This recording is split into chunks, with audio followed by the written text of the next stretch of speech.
and simply search for UFOs in it, or search for flying saucers in it, like I rather suggest. I think there has been also certain like misdirection, like when people try to answer the question, what are UFOs? Why because in the fuck I've been putting the screen here so I can stream and watch but now for some fucking reason it starts lagging when I put the shit up. As soon as I click that, the entire game fucks up.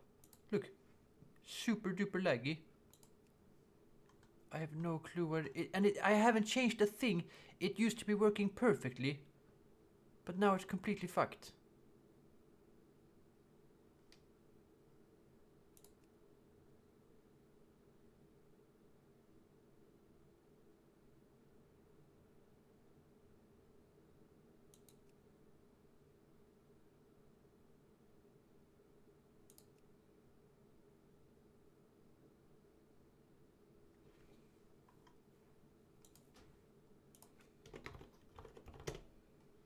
I'm so angry. It used to be so. It was so nice. I just put that up.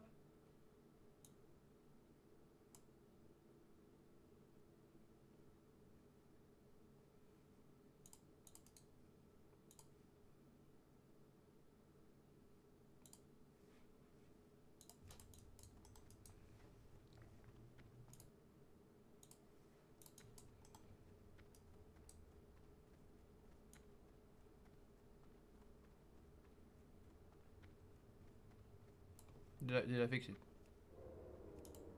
Don't tell me I fixed it. Don't fucking tell me. I have all these UFO reporting groups that spend lots of time trying to say what are UFOs, and they say, oh no, 3% of the time it's birds, and 10% of the time is insects, and they go on. I think it's an irrelevant question. The only question that should matter is like, are those that would push the edge of science, which is for example, are there non-human intelligence on our planet? That's the relevant question to answer, not what are UFOs and what is all falling into that category. Yes. So if you say, is there some non-human technology that we see available? That's a relevant question. The relevant question is, of course, also if UFOs have some kind of medical effect on people. Yes. Or are they proposing a hazard to pilots or to people on the sea? Yeah. These are relevant questions.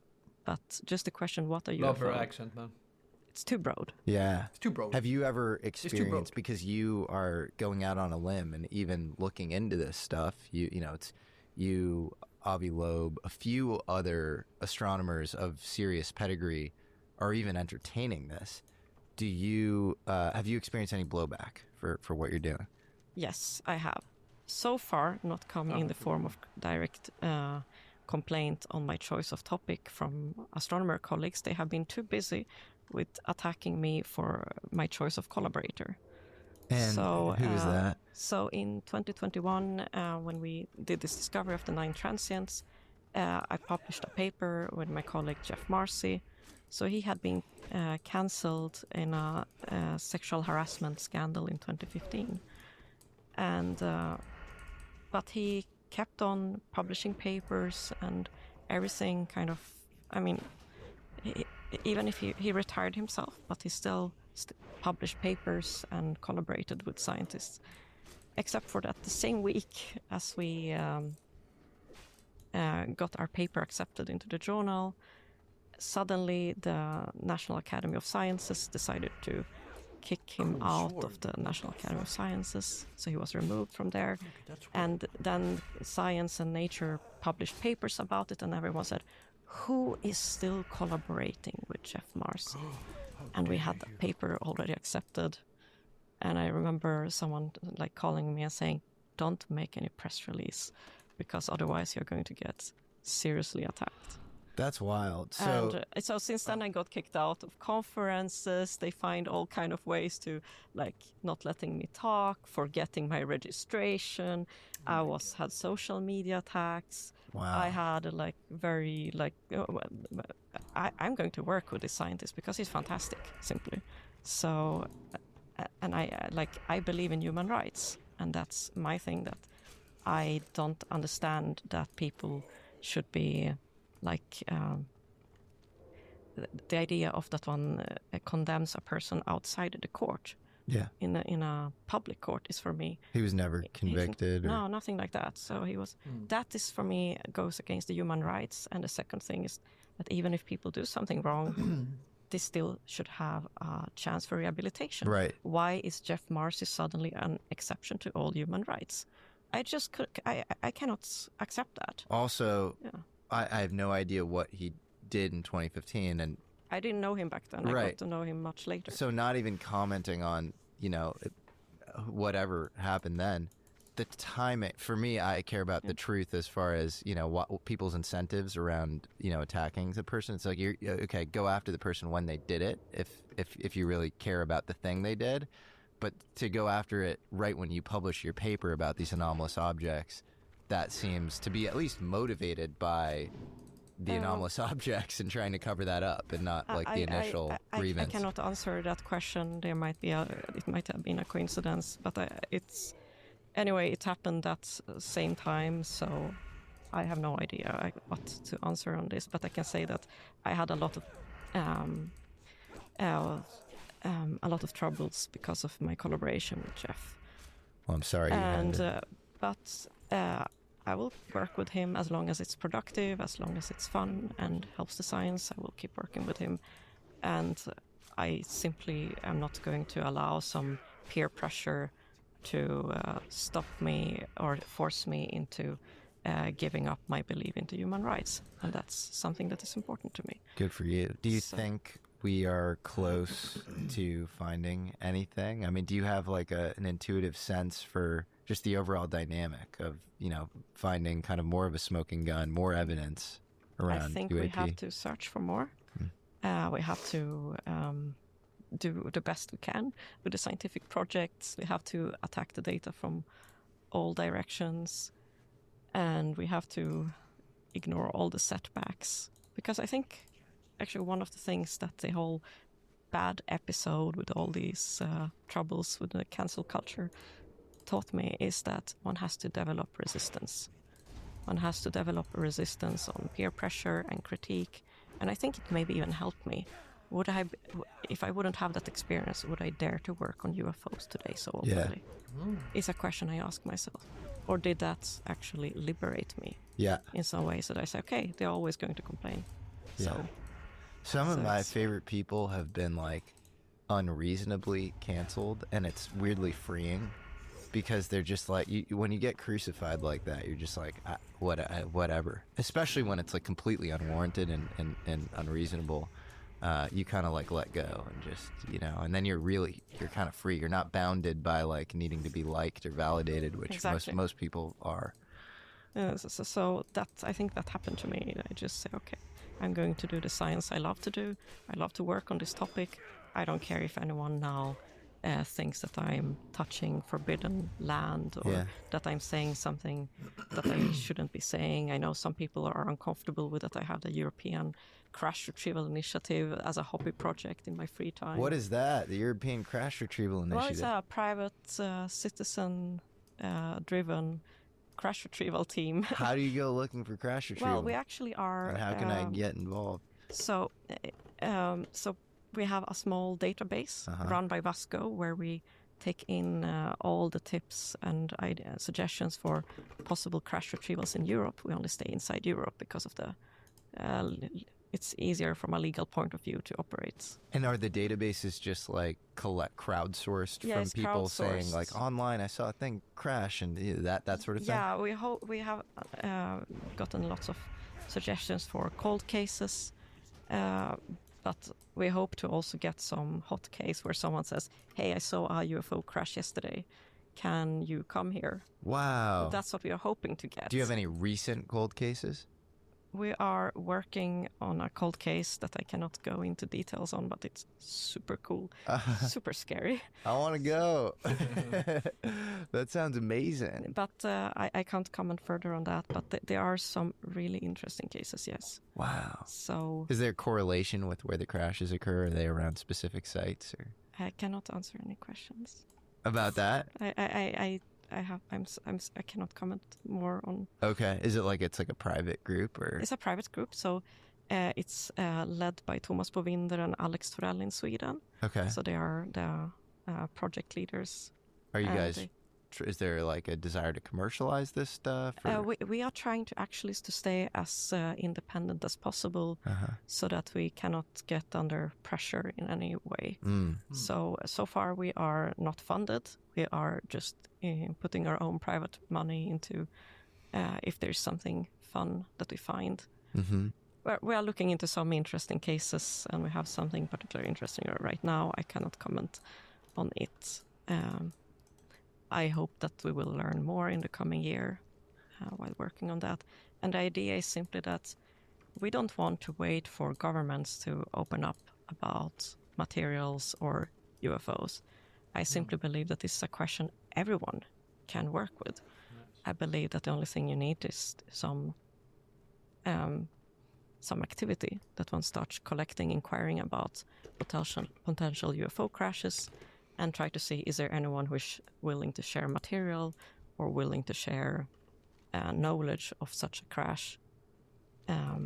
I suspect that there must be quite a number of such crashes in Europe also, and not only those that one discusses, those that one has discussed regarding United States.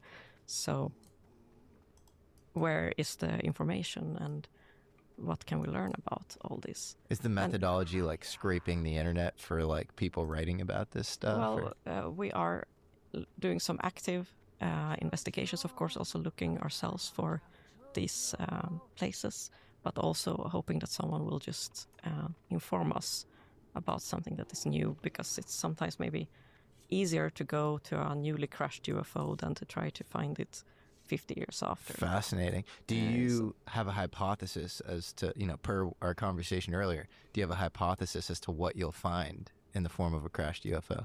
Well, it would be nice to find a flying saucer. Do you believe most of them are flying saucers, or do you think they're, this Michael Schallenberger, this journalist, just testified in front of Congress, put out this 12-page report, Immaculate Constellation, this program that seemed to be some unacknowledged special access program in the U.S., and in it, there's a taxonomy. There are like different descriptions of crafts. You have flying saucers, you have orbs, you have jellyfish is actually mentioned in this document. Do you believe in kind of a variety of things, or do you think the flying saucer is the main thing, or what do you think? Well, my guess is that there would be a variety of things, but I first would like to get confirmed a single object. Yeah, that'd be great. Before I could even speculate further, because we need the actual physical proof, and I don't think any government is willing to release that. Why do you think, at least not now? One, if I were playing devil's advocate and acting skeptical, I would say, if you really have crashes going on everywhere, and they're not just around military installations, then why don't we have a smoking gun yet? Like, if you have plenty of UFO crashes in Europe and other places in remote areas, why don't you have some Inuit tribe or something just come upon a crashed UFO, and then some anthropologist is visiting and then they see the crashed UFO, or I don't know, random explorers or travelers or whatever. We don't have one case of somebody, having at least a larger craft. Gary Nolan has in his possession, because they were mailed to Jacques Vallée and he did mass spectrometry on them, these objects from an Ubatuba crash in Brazil, and from Roswell, you have bits and pieces of possible stuff, but you don't have the larger objects that you might expect. Well, my guess is that if I'm going to think about a counter reply to that, is that we have been so much as a society marinated in skepticism, and we have been, let's say, if you now would see something that is metallic and a flying saucer maybe you'll think this is some waste from industrial waste that is lying there. You will find probably 1,000 ways of dismissing that. And if someone would actually say there seems to be a flying saucer in the garden, you will again think that this is some kind of military project and you shouldn't go to check it out, not to get into trouble. I think we have ways of rationalizing and coming up with counter arguments so effectively that we wouldn't be able to recognize a flying saucer if it even just lied in front of us. That's what I think, that there is some sort of programming as well that has been happening. What drives you on a deeper level? Do you hope we do make contact? And if so, what would the best form of that contact look like? Absolutely. I really hope we make contact with a benign, kind, and nice civilization. I don't know how likely it is to find such a civilization, but imagine if we find out that we are in touch. How much could we learn as species? How much could we learn from them? What could we learn? What are all the discoveries that we don't have to make, but that we could learn about from them directly? I think it would be an amazing opportunity for humanity to actually progress. Amen. Is there anything on molecular biology, which you studied before, or just life in general, or religion, or anything that you've rethought because of your current contemporary interest from an astronomical perspective in UAP? That's a very good question. I must say that I don't know the answer to it, but I'm definitely open about the idea that another civilization might have been interacting with us for thousands or tens of thousands of years or longer, and that they could have brought some influence already into, well, our development. I'm open for that. I want to know if it's that way or not. I want clear answers. I want clear answers with if there are any UFOs or flying saucers that can be seen in astronomical data. I want simple binary answers to whether they are non-human artificial objects on the Earth or in our oceans or buried underground. And I want to know, of course, if there is some non-human biologics that has been caught or by the humans or by the military, because all these questions can change our understanding of our place in the universe, my place in the universe. And I would like to get answers within our lifetime. I think this is the most pressing and important question. I'm with you. It's almost like a governor has been placed on fundamental physics and religion, our understanding of ourselves and the universe we live in, and that governor, hopefully it will come off. I have a weird feeling it will in our lifetime, which is like wild. I mean, maybe I'm wrong, right? Like Stanton Friedman, unfortunately, would have been wrong. Like, I don't think things shifted that much in the last 50 to 70 years, but maybe now things are speeding up. It kind of feels like they are. It feels that way to me too. I just want to know, and I hope that we will get a positive answer soon, either through the disclosure process, through the political movement behind, or through science. If that is the case, I just don't know what will be the implications, but I guess we will learn. We'll find out. Well, Dr. Villarreal, I appreciate you spending time with me. This was really remarkable to just learn about all the stuff you're doing. How can, are you looking for more funding? Is that like something that you're always sort of open to, or like how can people help you, in your efforts? Well, there are several ways that they can help us. One is with the ExoPro project. We are always looking for more support to set up more telescopes in New Mexico, where we have our telescope. I think I didn't. Where in New Mexico? So the ExoPro project that I'm having now, we're setting up a network of telescopes, because that will allow us to look for such a signature from an extraterrestrial probe or non-human artifact, but also confirm it via multiple telescopes. And once you can see it in at least 2 telescopes, you can also get the distance to such an object if it's outside the atmosphere where we are looking. So we are looking outside the atmospheres with ExoProbe. But in order to localize it well, you need to have at least 2 that are well separated. And of course, for every additional telescope, there is a running cost coming in, and also the cost of the telescope itself. So this is one way that one can be supporting us. Another thing that I would hope to do in Europe is that we would like to have at some point a conference completely dedicated to non-human artifacts and how to search for them in space, in the atmosphere, underwater, on the ground, underground. And also these are things that are difficult to organize, where we always will appreciate some kind of practical support to organize it if you have a hall in Europe that we could use for free for the audience and so on. So there's lots of ways one can help. Awesome. Well, audience, help Dr. Villarreal if you can, if any of that applies to you. I really appreciate it. It was awesome. It was fantastic. Yeah. Representing. Right. So what do we have next? Nothing. Oh man. This is you know the guy. You already know the guy. Who has this shop? Hot dog shop. It's not here. But they make. I wanna eat there, dude. I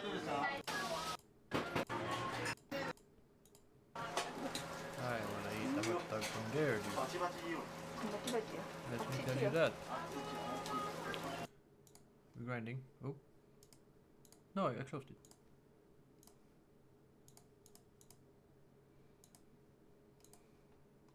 Oh, sorry. Take it easy, sir.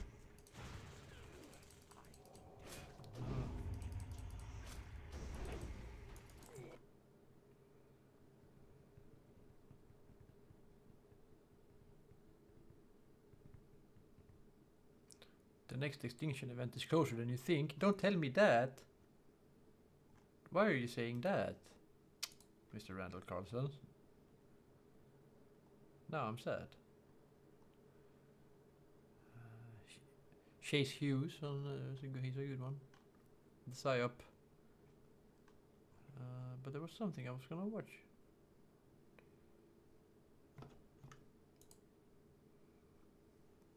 Watch later. Where's my watch later? President of Ubiquity University. Psionic Summit, exploring psi, plasma orbs, and NHI connection. That seems nice. Oh, bro, I was watching. Attorney General. The Unspeakable about 9/11, right? And I'm very, very sorry to say it. Direct energy weapons. It's the shit again. They're talking about how everything got vaporized, how there's no people there because the bodies got vaporized, and there's almost no people. And it's like, yeah, exactly. And they even talked to a guy who started Architects and Engineers for 9/11. This guy, dude. He started the fucking Architects and Engineers for 9/11 Truth. And they still haven't figured out that it's direct energy weapons. I mean, it's just crazy.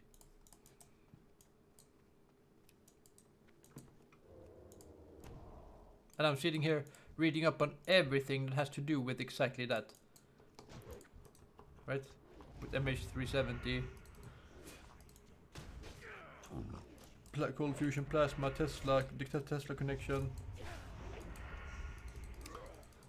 all that shit. It's like, how are they missing it? It's just, I don't know. Maybe I'm wrong. I don't know. I'm not wrong. That's the annoying part.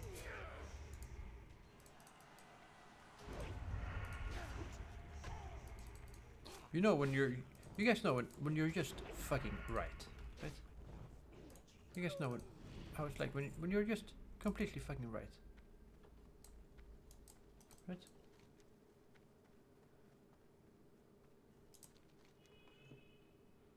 What's that? Oh. The sacred flame. The sacred flames. The sacred flame. Two.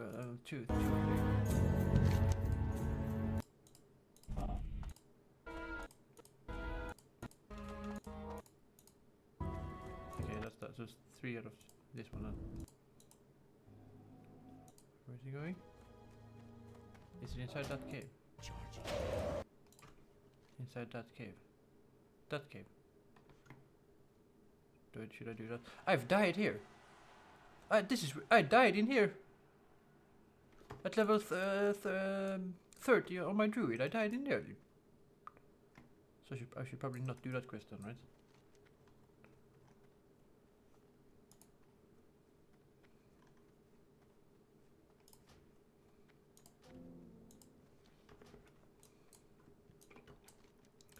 If I die there, maybe I shouldn't go there then.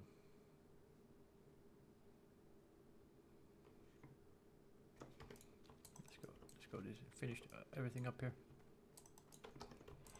Let's keep moving.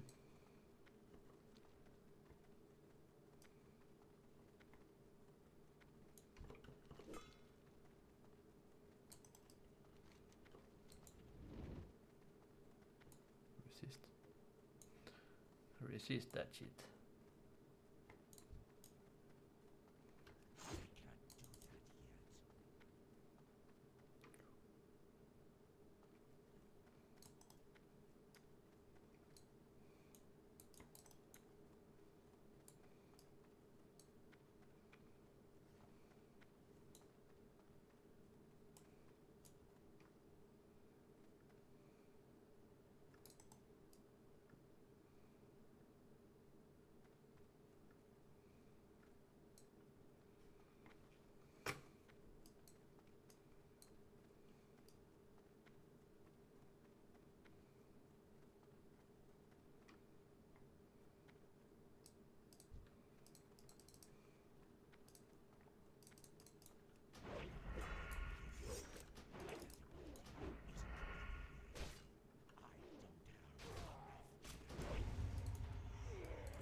Let's go here first.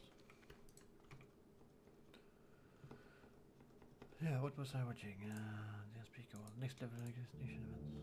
Buddy, really even into the 90s, we're thinking about space development, space exploration, the importance of that within the context of you know what? This may be the most powerful thing that I could share with our community today. Evil is very real. Oh yeah. And there are forms of evil that we don't often recognize. The goal of the struggle between good and evil is to deny us our humanness. Right now, there are two parallel societies that are emerging. One of those societies is all in on everything. They'll just say, tell me what to do and I'll do it. The Bible codes are looking at the events unfolding in the Middle East, for example. There's no mention of America at all. America does not appear to exist in those future scenarios. This is a very different way of thinking. It means that our biology can be changed to meet the vision rather than asking the vision to conform to our own natural biology. Oh shit. None of those things are good for human life. If it's not good for human life, who's it good for? Right. The vampires, dude. The demons. Straight up.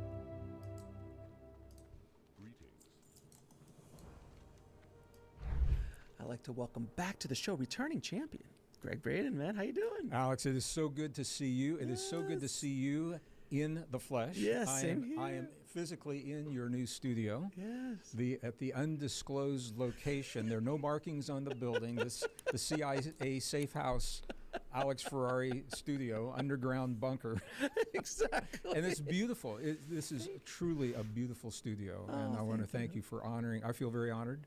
And for honoring all of your guests, many of my dear friends, with this beautiful place to have these really deep conversations. Oh, well, I really appreciate that. It has been it's such a thrill having you here, and we've done so many episodes over the years already. This is the first time we've been in person, so I'm really excited to. So now, what do you want to do? I don't know. Let's. What happened when you were born? No, I'm joking. I was born at a very early age. I was born a small child. So I just thought of Steve Martin. I was born a young black boy. I remember that. Well, that gives away our age a little bit. Very much. The Jerk. That was a great movie. Great movie. So your new book is called?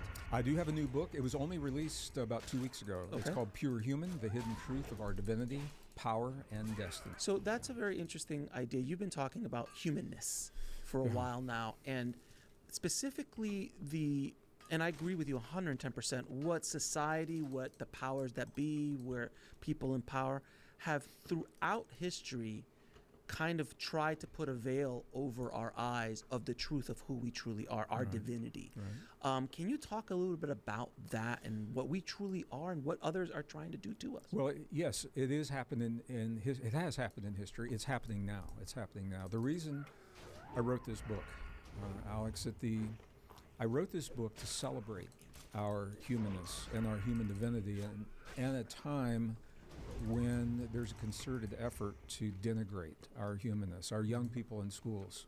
Right. If anybody of our viewers have children, grandchildren, even today, so this isn't in the past, it's happening right now, they're being taught that we are a flawed species by virtue of our existence. Carbon-based life is flawed. Mm-hmm. And if we are flawed, it means that we need something outside of ourselves to become the best version of ourselves and to compete successfully in the world. That makes us victims. And the remedy for victimhood is a savior. And the savior now is being touted as technology. And that's no news to anybody watching this. I mean, the concerted effort to replace our natural biology with AI, artificial intelligence, computer chips in the brain, chemicals in the blood, RFID chips under the skin throughout the body. They're already being implemented in many European countries right now. Nano sensors moving through our circulatory system, sending out biometric data. All these technologies already exist. And I just want to be really clear, the technology is never good, bad, right, or wrong. It's the thinking underlying it. It's how it's being applied. So we live in a time when there's a concerted effort to replace our natural biology with technology for purposes of power and control. And that is the thinking that's underlying what's happening. So the book really, there are two parallel themes in the book, and I'm excited about both of them. One is to identify the fact that there is a concerted effort to replace our natural biology, and it has an expiration date on it. The year 2030 is the year that the powers that be are looking at least taking the first big steps of integrating us into a global data-based system run by AI. So that's the first part. The second part, the new science, Alex, the discoveries that are telling us we're only beginning to discover what it means to be human. We're about to give our humanness away before we even truly know what it means to be human. And the beauty of the discoveries is that in many cases, our own natural biology meets and often exceeds the capacity of the technology that we're being indoctrinated to accept into our bodies. We are the technology. We're a very different kind of technology. We are what was called a soft technology. So not a primitive, hard technology of like silicon chips and physical wires. We're more than that. We're neurons, DNA, cell membranes, even more complex, moving ion potentials across cell walls, and the beauty of our technology. You know, many of our viewers know I worked in the defense industry during the Cold War years, and I only say that. I hesitate a little bit because I didn't know how deep we want to go with that, but I was exposed to some of the most advanced technologies that the world's ever seen, and this was in the 80s. I could only imagine where it is now during the Cold War. But one of the things I learned is that the more advanced the technology is behind the scenes, the simpler the user interface often is. You know, when you look at a smartphone, you got a smartphone right there, you take your finger and you push a picture, an icon, and you set into motion a whole cascade of events. You can pay your bills, talk to your family, and all you did was push a button. That's a very simple user interface, and we appear to work the same way. We are so sophisticated behind the scenes that our user interface are the principles identified in our most ancient and cherished spiritual traditions. Our user interface is thought, feeling, emotion, belief, breath, focus, movement, nutrition.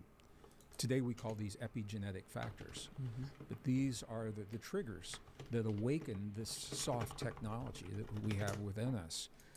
And we're about to give it away to technology. And a lot of people, I was at a conference a couple of weeks ago, and there were other scientists in the room, and they said, well, Greg, you know, isn't it a natural part of our evolution to merge with the technology, to merge biology with silicon? Isn't that the next step in our evolution? And I said, absolutely not. I said, it is an evolution that's not natural. It is a forced evolution, and what we're not being told is the cost, the very high price that we pay as humans if we choose that route to relinquish our biology to technology. We lose some of our most cherished human attributes, including the ability to love, the ability to forgive, the ability to have empathy, sympathy, compassion, to imagine, to innovate, to create. All of these, nobody's talking about this. When we replace the biology with technology, let's say it this way, there's an adage in biology called use it or lose it. And I know many people are familiar with that. We joke about it sometimes, you know, but it's very true. So let me just give one example. When I was in school back in the 50s, 60s, early 70s, we were all the medical textbooks, biology, everything, we were taught that we come into this world with a fixed number of brain cells. And that was the joke. Right, exactly. And that was the leverage when you're in college. Every beer you drink, you're going to lose some brain cells. Every joint you smoke. Every hit you take on. So you just get a lottery of a million brain cells. Everything you do wrong just starts to slightly. That was what they used to say. I remember that. Yeah. The new discoveries now are telling us it's not true. Until the last breath we take on this earth, we are producing new brain cells through a very special part of the brain. It's called the hippocampus. But there's a catch, and the catch is the reason that I'm sharing this story. We produce the new neurons and the new brain cells unless they are engaged in a meaningful way within about 7 days, within about a week. They will atrophy and they will die because the body senses that they're not needed. If they're not used, the body senses they're not needed. That principle applies to the entire human body. It applies to the reproductive system, to the immune system, to the way that our cognitive abilities work. So when we begin replacing our natural biology with artificial and synthetic technology, our body begins, those functions that the technology is mimicking, those functions begin to atrophy, and pretty soon we lose those functions, depending on what the function is, sometimes shorter period of time, sometimes longer, in one generation. Next generation, then the epigenetics say, well, we used to do those things, but we don't need to anymore. We used to create a strong immune response, but we don't need to because the technology is doing it for us. So, like, it's kind of like with, men of my age and your age are now taking testosterone to boost their testosterone up. But when they do that, it completely negates your own ability to create it. And now, even if you stop, you're done. The body's like, oh, I don't need to do this. You guys got this covered. I'm just going to shut down. And that's an example of that. Perfect example. So this is what we're not being told, of this very high price that we pay as individuals and as a species if we give ourselves away to the technology. So the book, those are two parallel themes. One, that there is a concerted effort. And this isn't like way off in the future, hypothetically. I mean, it's already happening. The policies are already written. The laws are being enacted. Organizations are developing the relationships with nations to implement many of these technologies by the year 2030. 2030, it's very interesting. We could probably do a whole program on this. For a number of reasons, cosmological reasons, we'll talk about this when we talk about ancient civilizations.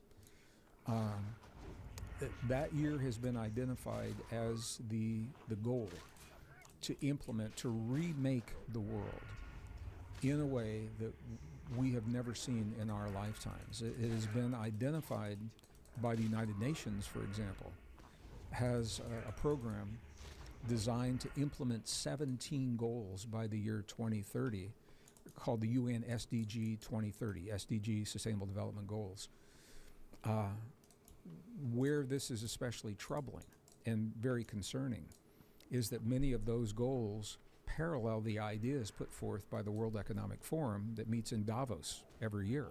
And they have since 1971. And I want to be clear on this. They have every right to meet and, commiserate about what the world should look like in the Davos chateaus, But where it becomes problematic, and a lot of people don't know this, their vision of the world so closely parallels the UN vision for the Sustainable Development Goals that in the year 2019, the WEF formalized an agreement with the UN. They signed it, and they publicized. It's not a secret. They show them shaking hands, and here's the document they signed. They said there's so much synergy between our mutual visions of the world. Let's work together. So now the ideas of the WEF have the teeth and the horsepower of the UN behind them to implement into our lives. For the United States, we are legally bound to follow many of the ideas that the UN is proposing. So again, I want to be really clear on the clarity. I think clear communication is really important. I have a lot of friends at the UN. They're good people. The UN is not the organization that it used to be. It's been hijacked in some respects. And there are UNs within UNs. It's not, it's like there are companies within companies. When we look at these Sustainable Development Goals, Alex, and you can go to the website and look at them, they are beautiful goals that I would want. I mean, who wouldn't want, for example, who wouldn't want an end to poverty? Yeah. Global poverty. Who wouldn't want an end to childhood disease? Who wouldn't want to have food security for everyone in the world? That's the outward expression of the goals. Beautiful goals. Now, what few people do is you look at the fine print. How are those goals going to be achieved?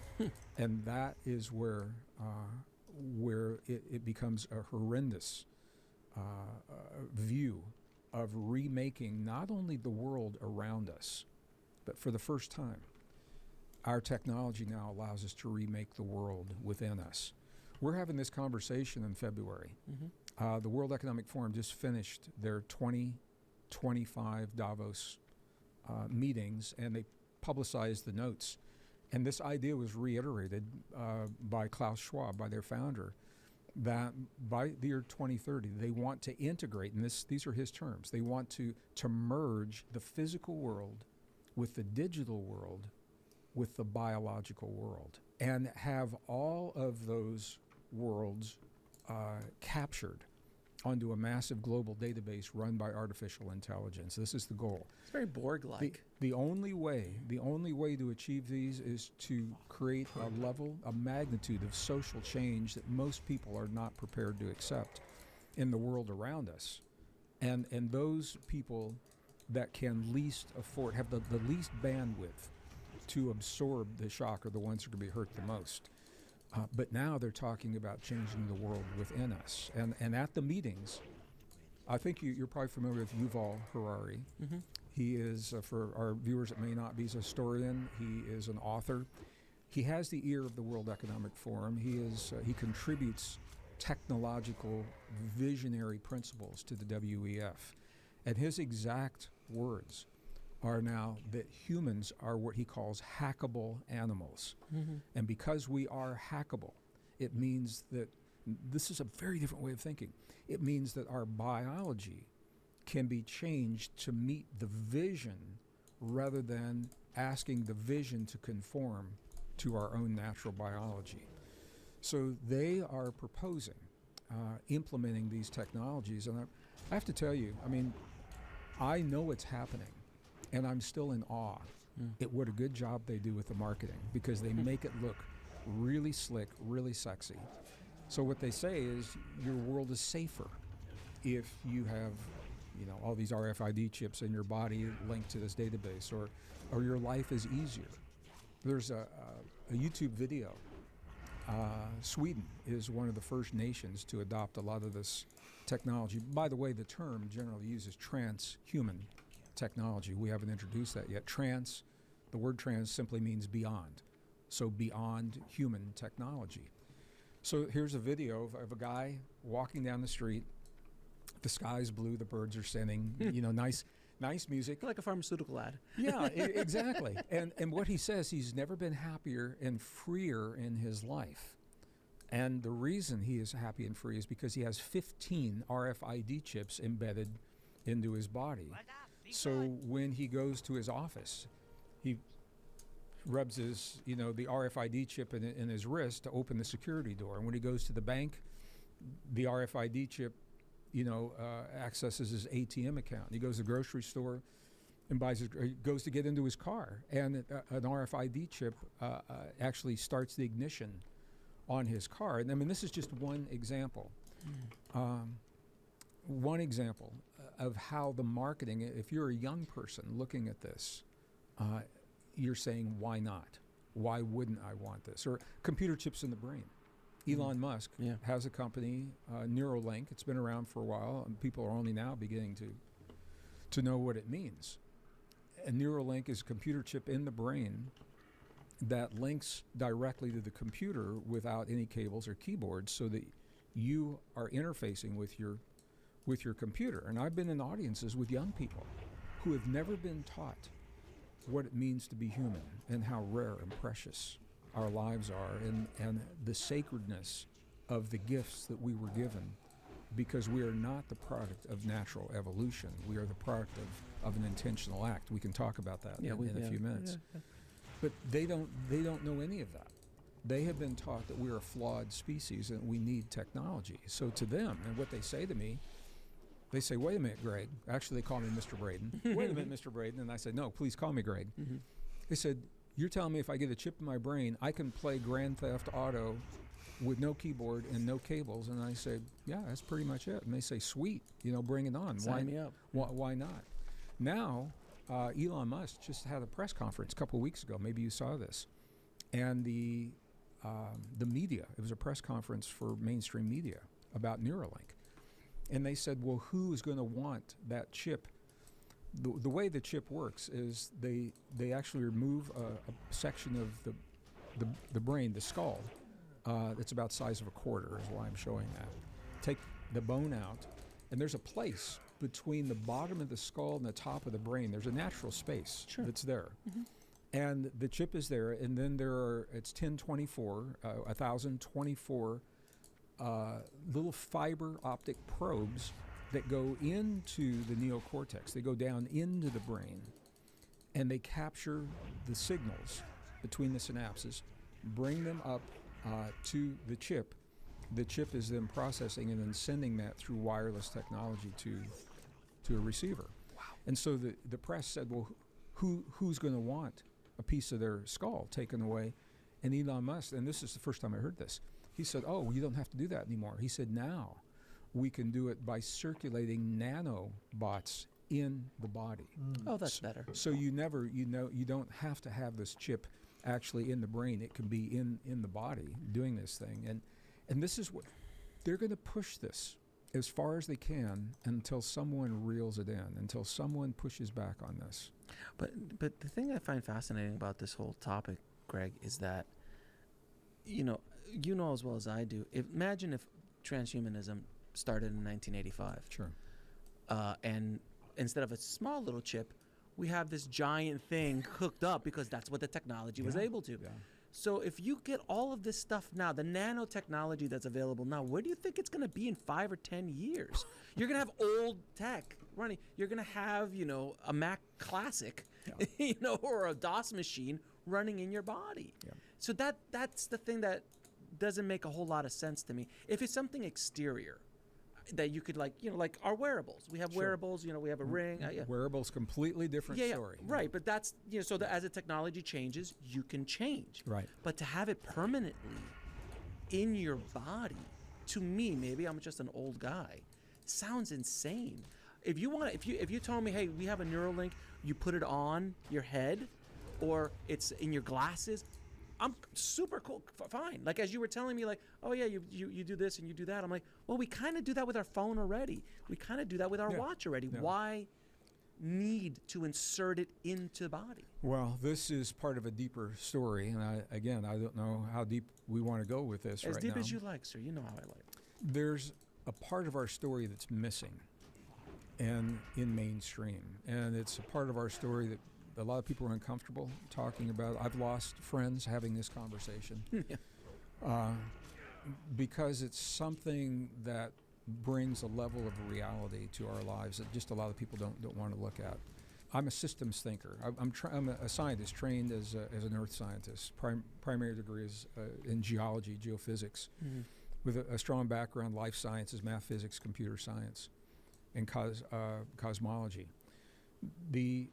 And I say that because that training affords a scientist a way of thinking and a way of accessing information. I mean, there's a skill as well as an art to reading technical journals. You don't want to read every word, but there's a way to cull, what it is that's being said in those journals.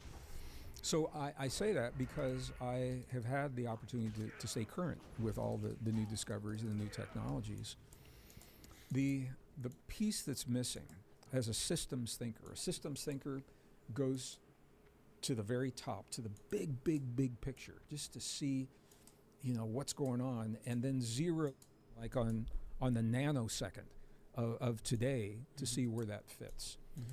So, a lot of people come to me in our events and they say, Greg, isn't it interesting how the world's changing? All these things happening all at the same time, how all the technology and the wars and the collapse of borders and governments. And isn't that interesting how it's all happening at the same time? What a coincidence. Well, it's not a coincidence. There's a structure, there's a process that we are in that very few people are aware of on the levels that we're going to talk about. And because we're in it, the only way out of it is to go through it. We're in a process. So what I'm going to describe, it's not like 50 years down the road. We're in this right now. Our most ancient and cherished spiritual traditions have always told us that we are engaged in a fundamental struggle between what some people call light and dark, the polarities, and light and dark is expressed in our lifetimes as good and evil. So we all hear about that, we talk about it, and it means different things to different people. Evil is very real, and there are forms of evil that we don't often recognize. The goal of the struggle, and this is the piece that's missing, the goal of the struggle between good and evil is to deny us our humanness and to deny us an expression of our humanness, Alex, that we call divinity. Now, divinity, I've learned, means different things. Different people has a lot of baggage associated with it for some people. A lot of people link it to religion. It doesn't have to be related to religion. If you look at the contemporary definition right now, divinity simply means I'm doing this from memory is why I'm looking here. Look at my screen. Divinity is the ability to transcend perceived limitations. And that's it. We've talked about this a little bit in some past programs. Transcend means to become more than. So you don't just squeak by. It means you become more than the challenges that life brings. And that's what Jesus did, though. And that, I see it. To your doorstep. And more many other than the people, but he disease really in the did body, more than the disastrous relationship, more than the wrecked financial systems, whatever it is. We become more than. But this next part's fascinating. Perceived limitations. We are living, most probably all of us are living in our lives, limitations that are not even real. They're not ours. They're ideas that we have been indoctrinated to accept by others. From very well-meaning friends and family have always believed that we have these limits to obsolete science, to religion, society, culture tells us, oh, you can't do these things, or you never be able to do these things. Divinity is the ability to become more than those perceived limits. Now here's where this gets really interesting. Divinity frees us from fear. When we live the best version of ourselves, we are free from the fear that is used as leverage that keeps us very vulnerable to the ideas and the agendas of other people. This 2030 agenda, there's a lot of ideas and a lot of agendas that are out there. 2030 is only, UN SDG 2030 is only one of those. When we live our divinity is where our healing begins. It's very difficult to heal the body without accepting the possibility that our body can heal. If we believe it can't, most probably it will not. Divinity is where our empathy, our sympathy, our compassion, our imagination, our creativity, our innovation, all of these expressions of our humanness that we cherish, these are all expressions of divinity. The goal of the struggle between good and evil, the goal is to deny us our divinity. The goal of the evil is to keep us locked in fear, to keep us feeling hopeless and powerless and helpless. All right? When we begin to replace our natural biology I know it. I already know it's true. With synthetics, we are relinquishing our ability to access our human divinity. Divinity is directly linked to human biology. And we can talk about the science of why that is. Without our natural biology being able to access these divine expressions, we're still alive, you're still a human, but you lose the ability for love, for forgiveness, for empathy, sympathy, compassion. And these again, this is what sets us apart from all other forms of life. Greg, let me ask you. Yeah. There was, I had a channel on a while ago, and she was able to channel the future. I found this fascinating. I'm bringing this up, not to go too full woo on this, but she was mentioning the year 2300, and she was channeling someone from the future version of ourselves. And I only bring this up because a lot of what you're saying was brought up, that there was three groups of people in this country, that the U.S. had broken up into basically three countries. Yeah. So there's the West, there's the Northeast, and then there's the South, and they all were very different. The people in the Northeast, like the New York, New England, that whole area that became its own country, they were all about augmenting with technology. Then there was I confuse it, the West was all about keeping it pure, keeping it natural.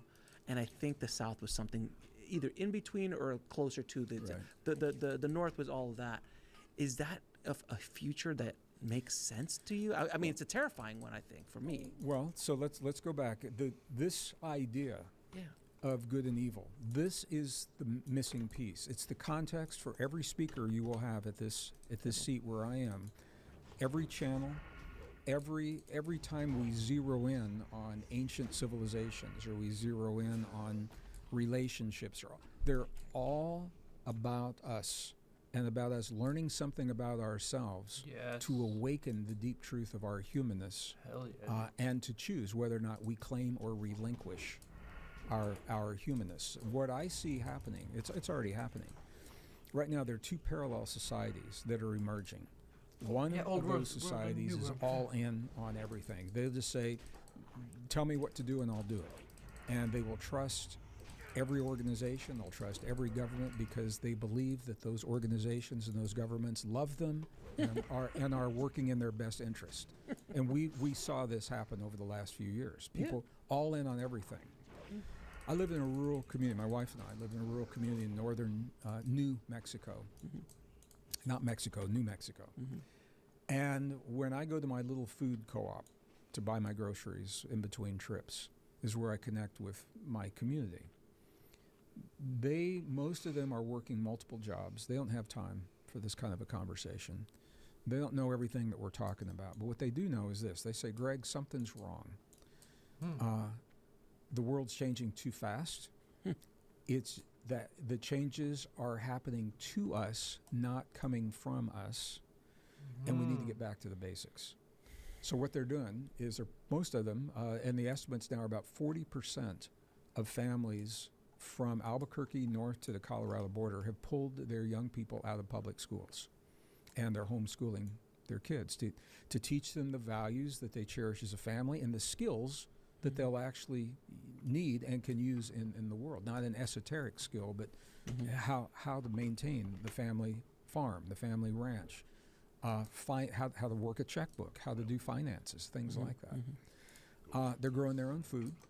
They rarely will go to a full-on medical doctor. They will go to a healthcare practitioner who is maybe more with natural and herbal health and things like that. And they're rejecting the technology. So those two parallel societies are emerging right now, but that's unsustainable. You can't do that forever. I suspect what will happen is that we're going to do what humans naturally do. We're going to check each other out. And we're going to say whose lives are more fulfilled, who's healthier, whose kids are better adjusted, who's happier in life. And the answer to that is where I think most people will end up. And my sense is that we will find a middle ground of allowing, and this is going to be really important, allowing the technology to serve us without allowing the technology to enslave us. And this is a very important conversation when we talk about AI. We could do a whole program just on the AI. As far as what that means for America, there are many, many, many projections of that America does not survive until the year 2030 as a union of 50 states. And this comes from the Bible codes, the Torah codes that have been so accurate about everything. I mean, every war, every nation, and we've talked about this in some of the other programs, assassinations, everything. I need to get in on that more, dude. That When the Bible codes are looking at the events unfolding in the Middle East, for example, there's no mention of America at all. America does not appear to exist in those future scenarios. People like Martin Armstrong, the economist, have certainly, his computer model, AI based, it's called Socrates, it's been around since the 80s, says that America probably goes into some form of civil war around the year 2027 and does not survive as a union. What's driving that civil war? It's internal. It's not a foreign nation attacking us. We destroy ourselves because of our beliefs. And what you're describing, I think, is a powerful catalyst in that. It's not just politics. It's about the way we think of ourselves and our relationship to the world and our relationship to life. And I've seen the same models. America becomes, there's a progressive America, there's a conservative America. But here's the part I like, because I live in New Mexico. Montana, Wyoming, Utah, Idaho, Utah, Arizona, Colorado, New Mexico, they're so sparsely populated. Oh yeah, it's like nobody cares. It's like no man's land. Yeah, and it becomes like the Wild West. Truly, like the Wild West is what they say. I've been in all of those places. It's me wide too. open, and that's why I live there. Yeah, it's wide open. It's kind of like it's a no man's. Well, they call those the flyover states. They do. Yeah. They do. So but I'm going to come back. This fundamental battle between good and evil. When we think of a battle, we often think of forces coming together. Force against force. And this is an old idea. And if we think of our relationship to good and evil as fighting the evil, that's what keeps us stuck in the fear that separates us and keeps us locked into that pattern. This is going to sound strange. We don't want to win this battle. We want to triumph in the battle. And there's a difference between winning and triumph. I like that. Triumph. The goal of evil is to deny our divinity, to deny us the ability to love and forgive and heal and imagine and innovate and create and to share ideas with one another. All right, so now I'm going to offer, this may be the most powerful thing. I'm going to look at that's the camera right there. Yeah. This may be the most powerful thing that I could share with our community today, because we need a benchmark to know what evil is in the world. We have this nebulous concept. When we are asked to do anything that denies our divinity, that is an expression of evil. Evil is anything that denies our divinity, anything that denies our ability to heal, our ability to love, to forgive, to imagine, to think, to innovate, to create, to communicate and share our ideas freely is an expression of evil. And I'm saying that because between now and the year 2030, we are going to be coerced, we're going to be indoctrinated, we're going to be mandated in some cases to make changes in our lives, and we're going to ask ourselves, because this is new, this is uncharted territory, we're going to say, is this good for me? Is it good for my family? And I want our community, my family, my global family, I want you to have a benchmark. Whatever you're asked to do, does it affirm or deny your divinity? And the answer to that tells you what you need to know. How you act is a very personal choice. I wouldn't begin to tell someone how to act. But at least you're consciously knowing that you are either supporting or denying the evil in your life. There are many forms of evil. Kinetic evil is what's happening on the battlefields in Europe and the Middle East. We all know that. Psychological evil is prevalent right now. Anything, social media, anything that that creates fear, that creates suspicion when we are made to be suspicious of one another, that makes us feel powerless and that we're not worthy, that is a form of psychological evil. Spiritual evil. And this is a really key component of what we're talking about. Because what we're talking about now, it's not sustainable. We're going to get through this. We will all get through this. You and I should come back in 2031. We'll have a reunion episode, and we'll see how we did. We're going to get through it. But this is the spiritual question. What do we become as we go through this process? As we are pushed to change our lives and our world and to embrace technology into our bodies, what does it make us become? Do we allow the events of the world to drive us to the most primal instincts of something we would never choose to be in a million years? Just for example, I know this would probably never happen, but let's say there was an election in a country that divided the country. Stop it. I know. It could never happen. But if it did, do we allow the narratives around that election to trigger within us primal instincts of hate and revenge and anger? And if so, recognize it, own it, and bless it and transcend it, because that is an expression of evil. That is a psychological evil. But here's the thing, the spiritual battle. We'll get through this. The question is, what have we become? And this is where the difference between winning and triumph comes in.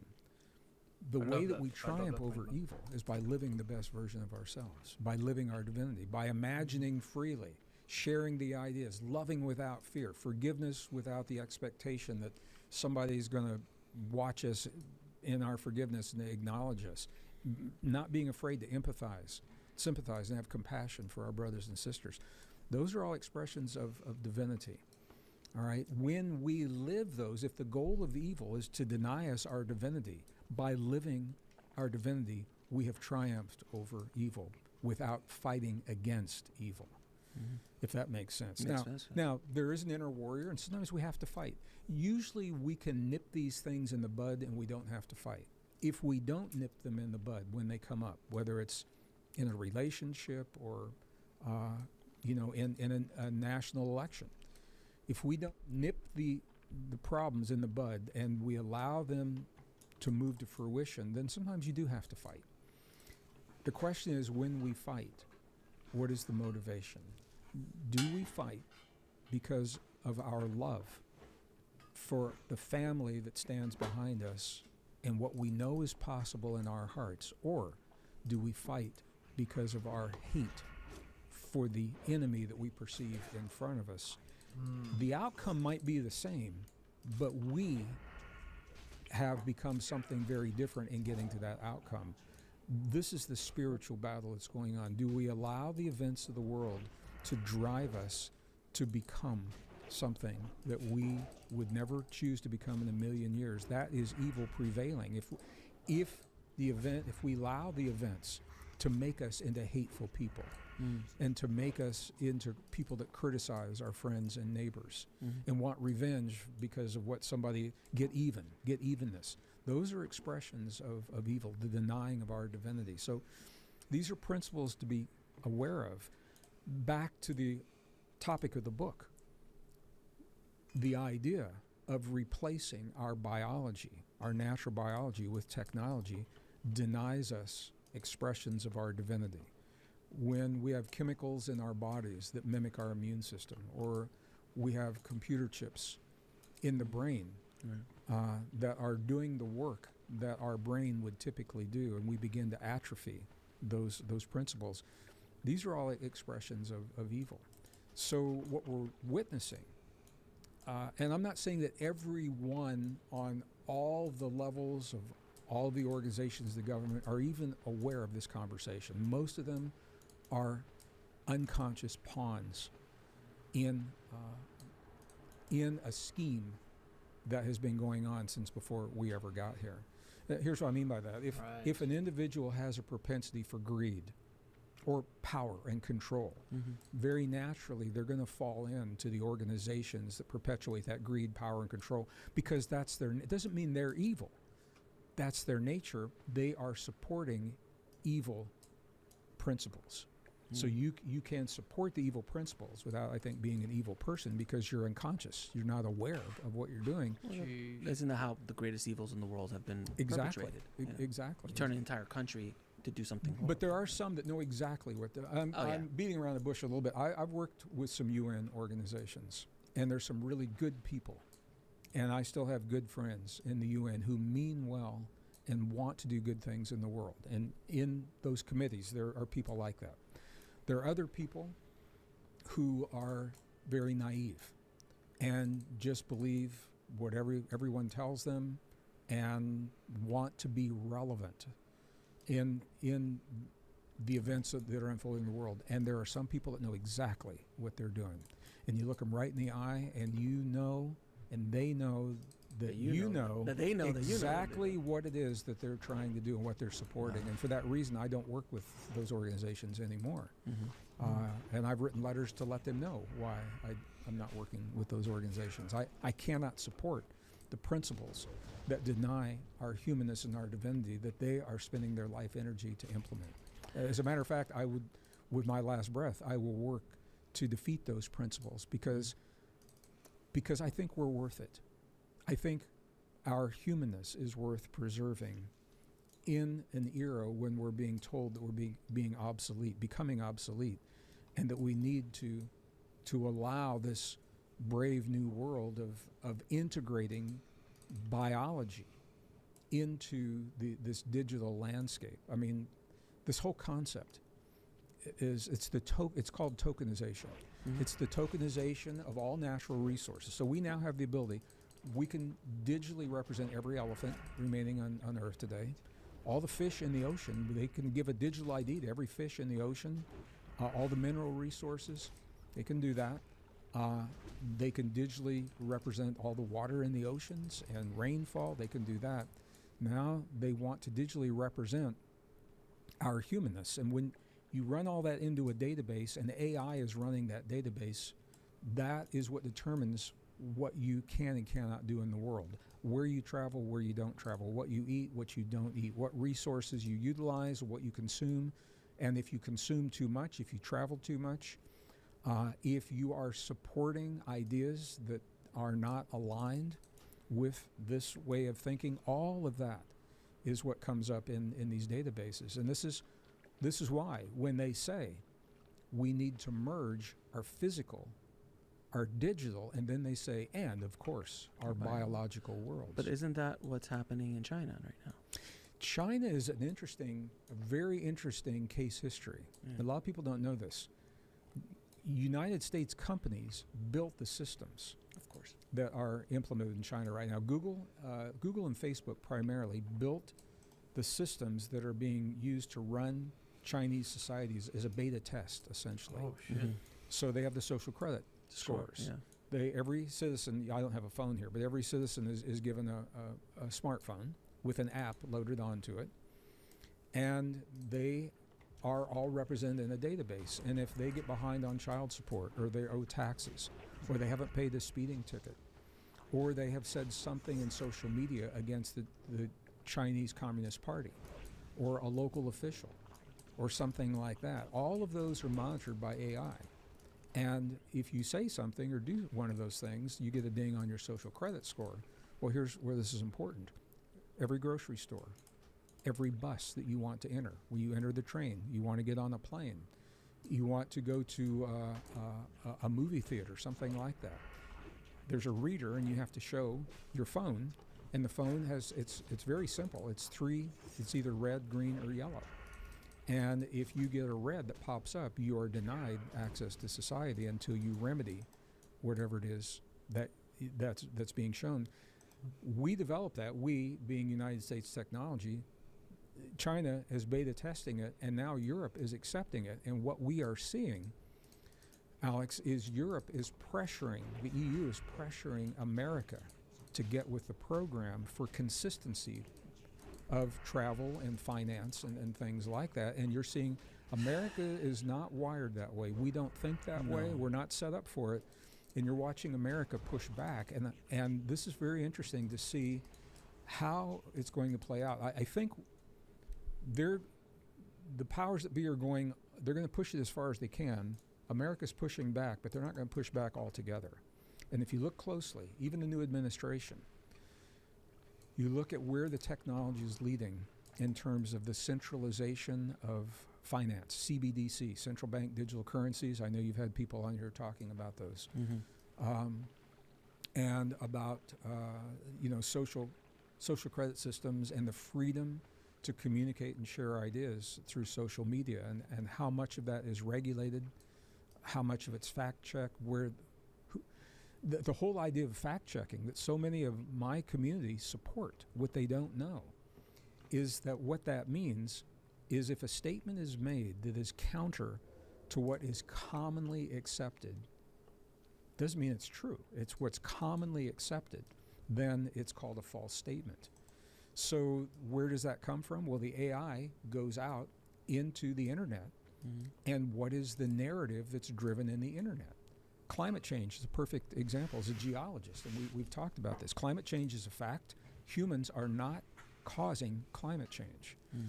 But that is the narrative that has been driven for financial and political and economic purposes.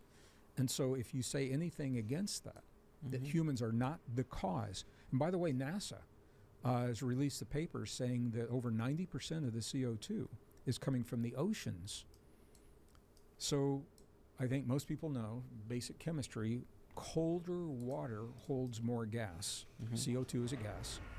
As the oceans warm, they cannot hold as much CO2. It's called outgassing. And so the oceans are releasing the CO2 into the atmosphere. Here's the kicker. The oceans are warming from underneath up, not from the top down. If they were warming if the atmospheric CO2 was warming the oceans from the top down, you would see the warmer temperatures there. It's happening from the bottom up because there is a process. I've got YouTube videos on this on my channel. There's a process, a very unusual process, but it happens sometimes within the mantle and the inner and the outer core of the Earth. Last time we saw this was about 12,000 years ago during a time called the Younger Dryas. Yeah, of course. It's very well known in archaeological terms, where the magma is pushing up against from the mantle into the crust in weak places and where the crust is thin, and their process is driving that. But the point is, the oceans are warming from underneath, releasing that CO2. So humans are not the only cause. But if you ask the AI, or if you go out and ask, I did an experiment with ChatGPT, and ChatGPT told me that humans were the cause of the high levels of CO2. Then we have national leaders who come on television and say that the science is settled, discussion is over. Great. Well, science is never settled. It is designed, it's a living body of information designed to be constantly updated as new information comes to light. If science is going to be relevant in our lives, we have to allow it to be updated. And this is what the science is showing, but this is not the narrative. So a fact check would go out across the internet and take a consensus of whatever is out there and would say that that is false. If you say that humans are not the sole cause of climate change, it's going to say it's it's similar, like the Earth is flat. That the whole conspiracy theory that the Earth is flat. I know you snicker, I snicker as well. I think it's ridiculous. Have you had any flat Earth guests on? No. They've wanted to come on. You know what? I'm obviously not a flat earther yet, but I'm starting to become a firmament believer, and I like their approach, dude. I like the way they just say fuck absolutely everything. And just fucking nope, fuck you. The Earth is flat. And so the problem with them is it's the same as everyone else. You can literally find somewhat smart arguments. Like I always take the Owen Benjamin approach, and then also of course my boy Martin Kenny, right? This guy who has the cosmic egg. This one, dude. I like this. I like this. He's brought in every fucking religion with the planets and the four corners of the earth, and the way he also talks about how NASA has usurped the science of it. So NASA is saying basically a half truth in all they're saying with the globe and everything. And then with the center of the dude, I'm telling you, there's something. And this guy is literally out there creating new fucking. He's living off grid with people and resetting. He's trying to reset humanity. This guy, away from the pollution, away from the fake food and plastic, and away from that shit. That counts, dude. Like, you can say what you want. That like most people can't even come up with this shit. And then you can be like, oh, he's stupid because he's not like I like this approach. I like it. I haven't even seen the whole thing. I think Santos Bonacci. I don't know who that is. And he's got the shorts and the planets and the it's cool, dude. Super cool.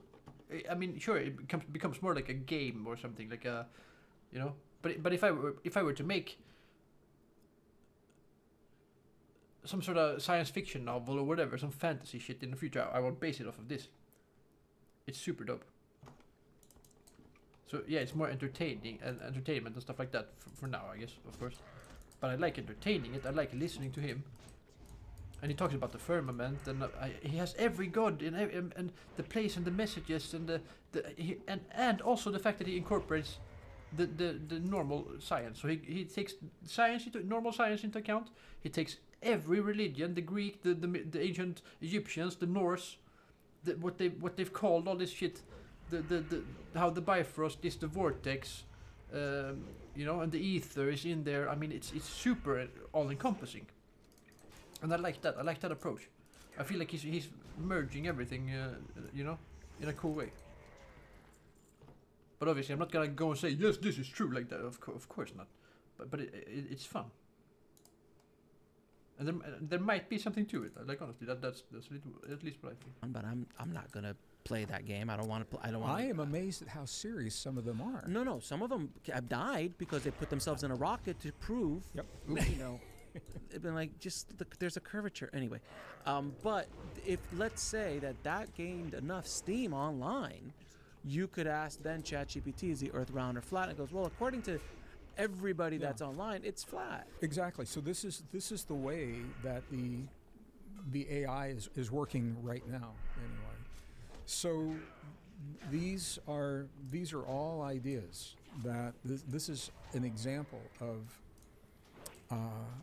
psychological evil when we are led through software algorithms to accept and believe ideas that support a certain narrative that aren't necessarily good for us.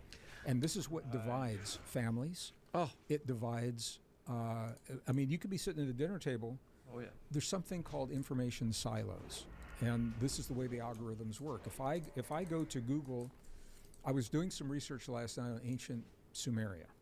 Hell yeah. And so I'm Googling Sumeria. All of a sudden, my inbox is flooded with all kinds of YouTube videos and articles about Sumeria that I didn't ask for. All right. So I am now inundated with all of this. It makes it look like everybody's seeing the same thing, but they're not. Correct. Mm-hmm. So if you're at a family dinner table and the kids are Googling one thing and the parents are Googling something else, they're going to get two very different ideas of a worldview, and both of them believe that what they've seen is so true because it's so prevalent. Everybody must be seeing the same thing. Yep. These are the ideas. This is how the ideas are used to break social bonds and drive families apart. And we saw it happen, not just in politics, but we did see it happen during this most recent presidential election. I know couples have gotten divorced since this happened, and the kids are upset with their parents because the parents voted a certain way, and the kids in their schools were taught that what their parents voted for was the worst thing that could ever happen, and vice versa. Yeah, it's fascinating. This idea of the echo chamber, the social media echo chambers. You go down a rabbit hole, and you just fed the same thing again and again and again and again and again, and it's just you think that that's the only thing. So, on an empathetic point of view, I kind of understand why people just, if they believe that that's the worldview, and you come to me like the sky is purple, no, the sky is blue, and then you got Uncle Bob, no, the sky's red. But if you only see purple skies, when someone's like, you're insane, and you're this or that, and that's just, I'm using the sky as an example, but when you get into politics, when you get into religion, you get into medicine, medical, all this kind of stuff, it gets so heated. It's destroying society. Well, so again, I'm going to come back. There's a context to this whole conversation. Evil has many expressions. Psychological evil, there's emotional evil, there's kinetic evil that we talked about, there's spiritual evil, and there's technological evil. The technology that we're talking about is used to break the social bonds that have always held families, communities, societies, nations, and even a world together. There's a concerted effort to break those social bonds, and it sadly, it is working to a greater degree. Our societies are fractured over conversations of, this all started right around 2011, the Occupy movement. It was the rich against the poor, 1% against 99%. That's where they started. Does that disparity exist? Absolutely. Introduce them to Do we need to talk about it? politics and stuff like that. Absolutely. That's right. Could we use that Occupy Wall Street. as a conversation to help heal that disparity and bring us together closer as a nation, as communities? Yes, but that's not what happened. What happened is that disparity was weaponized to break the social bonds and to divide us. And it didn't stop there. There was the rich against the poor, then there was the whole thing, men against women, the Me Too movement. Very important conversations that could have helped us to heal, but were used divisively, weaponized.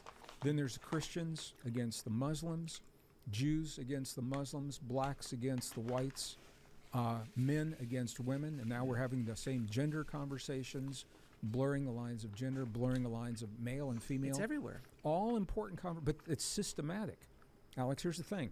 It's systematic, and what's happening is from a greater level where we're talking about nations now down to our own bodies and our own biology, the beliefs and the bonds that have held us together are being systematically destroyed. Because when we break the social bonds, we are vulnerable as individuals. We're vulnerable and susceptible as a society to the ideas and the agendas of others. It's no accident. This is all happening in this window, driving toward this 2030 agenda to remake. Religion is where they're going next, to destroy the religious bonds.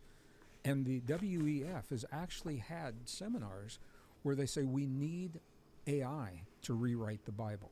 We need. That was Yuval Harari. We need AI to create a new religion that works for everyone. And these are where these social bonds are being broken to make us vulnerable. Replacing our humanness is the piece of this that I've chosen to really step up to in this book. And it's part of a bigger conversation, obviously. So, and to give an example, it's like if you have a tribe of people and there's 100 people in your tribe, and then all of a sudden information starts going into the tribe that starts to separate the tribe. All of a sudden, if it's men versus women, it weakens them. If it's boys versus girls, it weakens them. Sure. If it's young versus old, it weakens them. And then all of that, it starts to weaken to the point where someone can come in and easily take them over, destroy them, whatever. But if they're united, they're much more difficult to control. We're not united any longer. And what's happening is there have been so many lies for so long. Now the question is, what do we even believe? What do we even trust any longer? So all of this within the context of the book. And by the way, we're having conversations that I didn't put. Some of this is in the book. Some of it's not in the book. Because there have been developments since the book was written. These are all part of the concerted effort to replace our humanness, to make us into something we're not, and to replace our humanness with technology, By virtue of doing that, we are denying our divinity. This is an expression of evil. This is evil playing out in ways that are not always recognized, but it's the same struggle that's been going on since before we got here. You know, scientists agree we're only about 10,000 generations into our human experience. We appeared about 200,000 years ago. This struggle between good and evil, we're told, 1,000 generations into our human experience.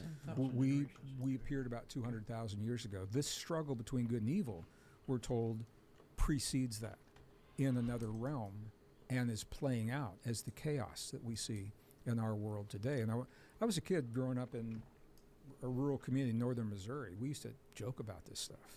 You know, the devil was the little red guy. Yeah, of course, on the shoulder. On the shoulder with the pointy tail, and the angel was on the other shoulder. And we didn't deny it, but we didn't give it that. We put it over here, and the rest of life was over here. What I'm saying is, what we're talking about underlies it has defined all of human history. Every invention, the way it was applied, every discovery, every war, every development, it's all within the context. Every guest you'll ever have on this program is describing some facet of exploring or developing or discovering something about the human experience that is reflected in this struggle between good and evil.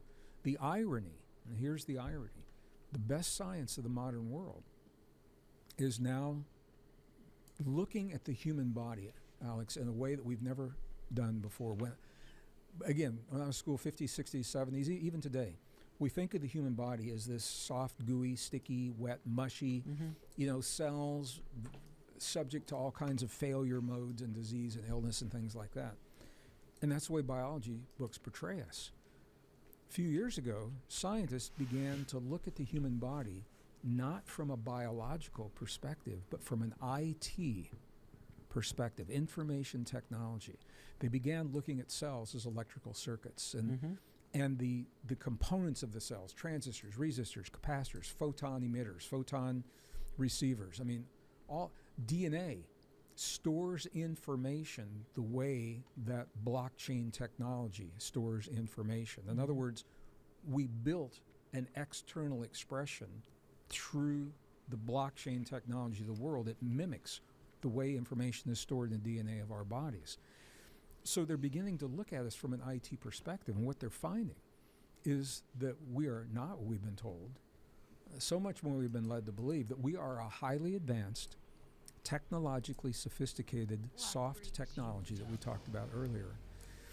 And in many cases, our own biology actually exceeds the capacity of the technology that we're being asked to replace our bodies with, including computer chips. Now, I want to ask you, Greg, you kind of hinted about this a little bit before, but this 2030 number, what ancient prophecies talk about this time? You kind of hinted about it. Can we dig into that a little bit?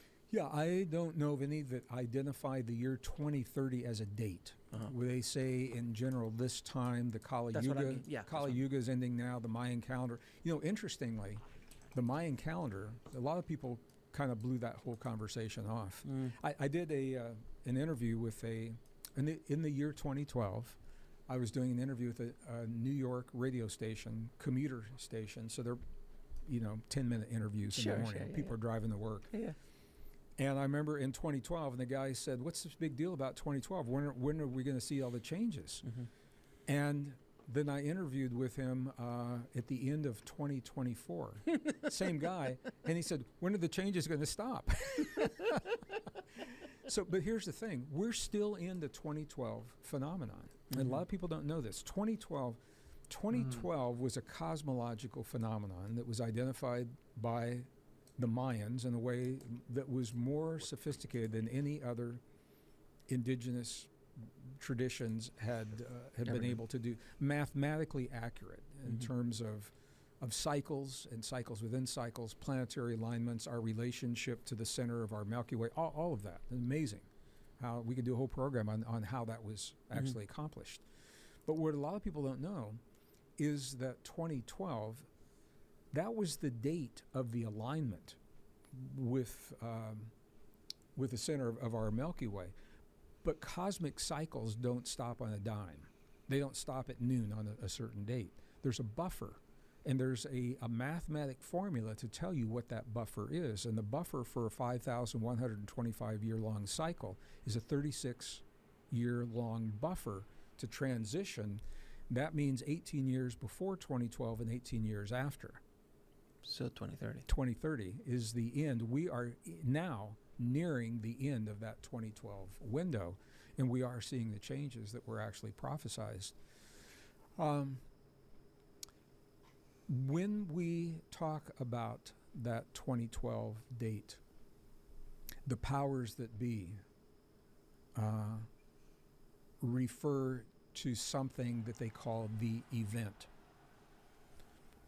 And we don't know exactly what the event is. And I have my personal suspicions, but event. What's happening to the powers that So 2030. 2030 is the end. We are now nearing the end of that 2012 window, and we are seeing the changes that were actually prophesized. When we talk about that 2012 date, the powers that be refer to something that they call the event. And we don't know exactly what the event is.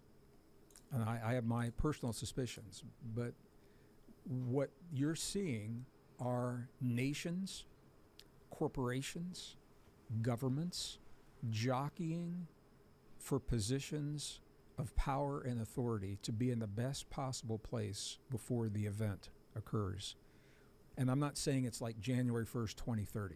2030 is the date that they are given as the target date. Now, why they have chosen that date, I don't know. Who's they?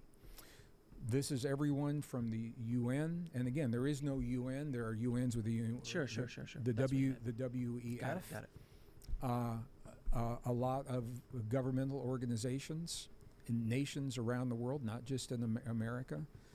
They're all looking at that 2030 date. Cosmologically, it's the end of, truly the end, and the end of the Mayan cycle. And by definition, the beginning, or the end of anything is the beginning of what comes next. So we actually enter into a new cycle in the year 2030 that is directly linked to that 2012 phenomenon. A lot of people are not aware of that.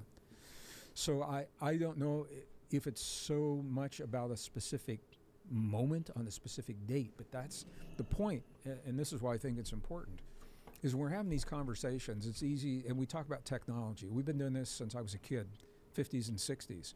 We used to watch science like George Jetson cartoons. Oh, yeah, I remember. And Buck Rogers. and Star Trek, and Lost in Space and all that. And these were always innovations that we said in the future, in humankind's future, this is what we can expect. Flying cars, all that stuff. Well, we're in it right now. These things are not. When people are listening to this, it's not like, I'll think about this 10 years from now. No. These changes right now. The policies are already being written. Many of the laws are already being enacted in ways that we don't often recognize to prepare us for a very, very different world. And it's a world, in my opinion, that's not good for us because it denies our humanness, it denies our divinity, and in many cases, Alex, it denies life itself. Can I just give you an example? It's a big statement. Let me give you an example. I did an experiment at the beginning of 2024 as a geologist. That's my primary background.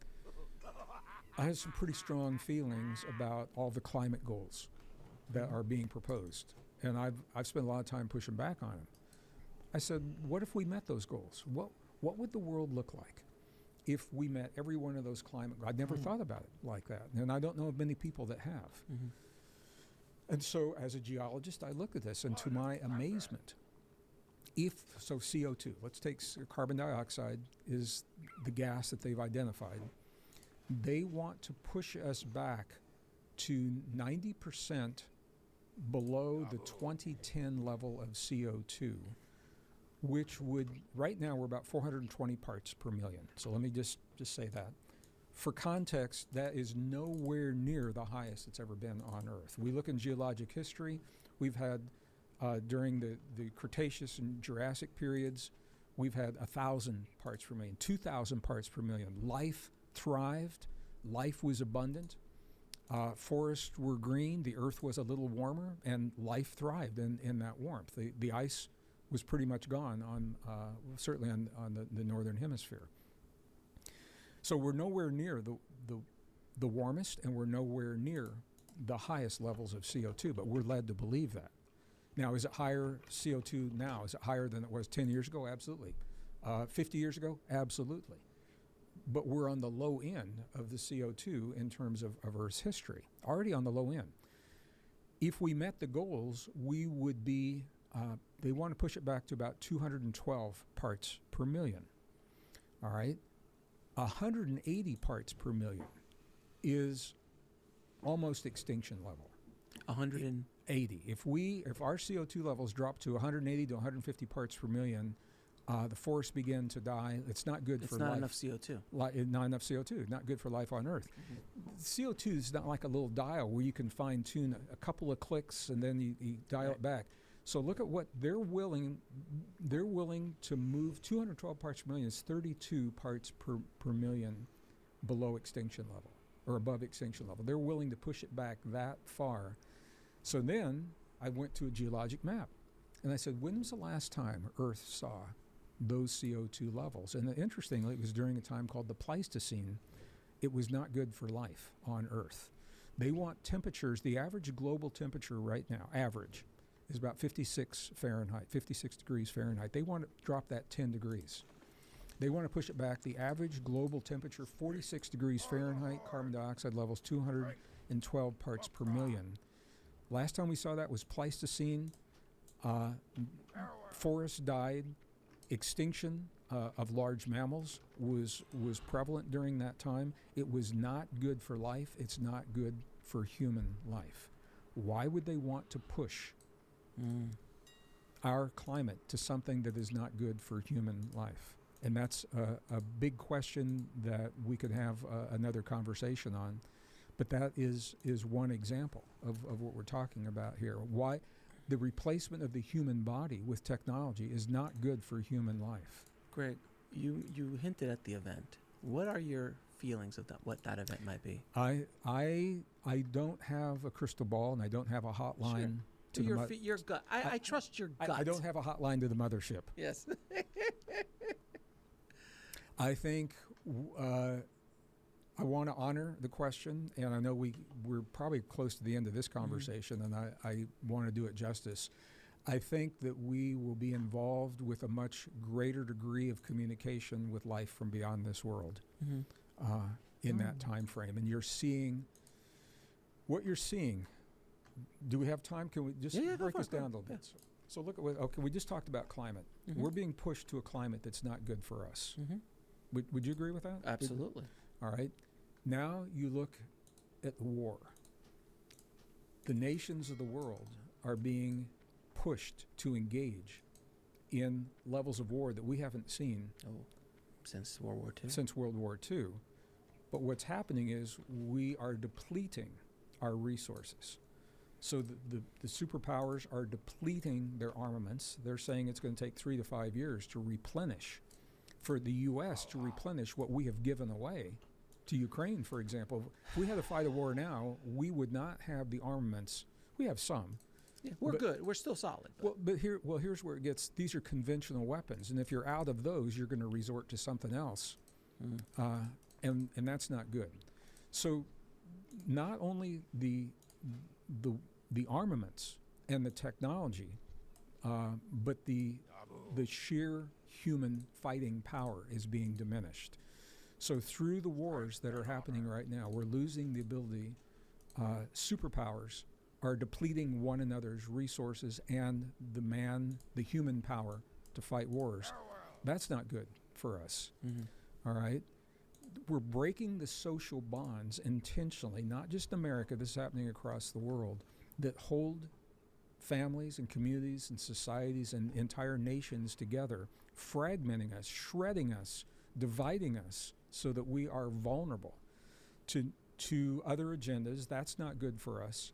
Now there's a concerted effort, and we're going to see this in the next 5 years, to replace our natural biology with synthetics and with technology in ways that diminish our humanness, our human capacities of love, empathy, sympathy, compassion, imagination, creativity, all of those things that diminish our access to divinity. Divinity is what frees us from fear. That's not good for us. None of those things are good for human life.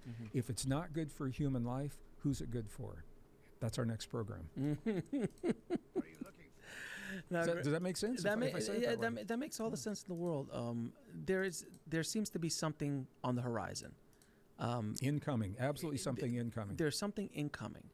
We all feel it. We do, and this is the whole point. Even if you don't know what it is, the best way to prepare is to be the best version of ourselves. We need to be healthier. We need to be more awake. We need to be stronger. We need to be more loving. We need community based upon trust and love and compassion, not fear and need.